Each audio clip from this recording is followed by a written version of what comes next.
पहलगाम हल्ल्यातील महाराष्ट्रातील मृतांच्या नातेवाईकांना प्रत्येकी 50 लाखांची मदत आणि शासकीय नोकरी देणार मुख्यमंत्री देवेंद्र फडणवीसांची मोठी घोषणा।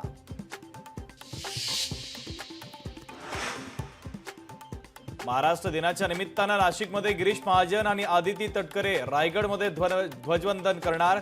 सूत्रांची माहिती तर सब्र का फल मीठा होता है मंत्री भरत गोगावले यांची सूचक प्रतिक्रिया।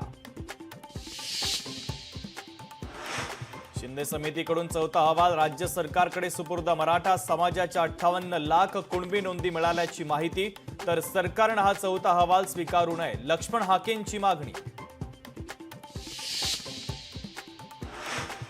पहलगाम हल्ल्यानंतर संसदेचं विशेष अधिवेशन बोलावण्याची विरोधकांची मागणी। काँग्रेस अध्यक्ष मल्लिकार्जुन खरगे यांचं पंतप्रधान मोदींना पत्र।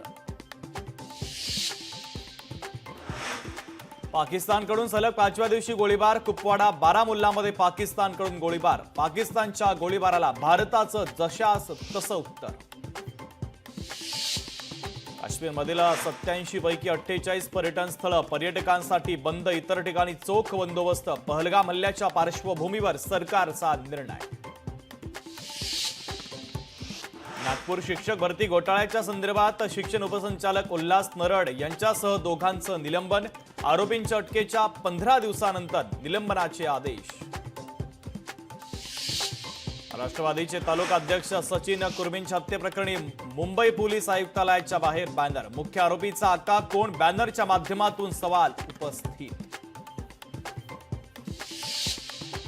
एप्रिल अखेर उत्तर महाराष्ट्र तहानला। नाशिक, जळगाव आणि अहिल्यानगरमध्ये 165 टँकरच्या द्वारे पाणी पुरवठा। मे महिन्यात टँकरची संख्या वाढण्याची शक्यता। मंजूर केलेले शेतकरी भवन रद्द करण्याची राज्य सरकारवर नामुष्की। 6 जिल्ह्यात घोषित केलेले शेतकरी भवन रद्द। सहकार, पणन आणि वस्त्रोद्योग विभागाचा निर्णय।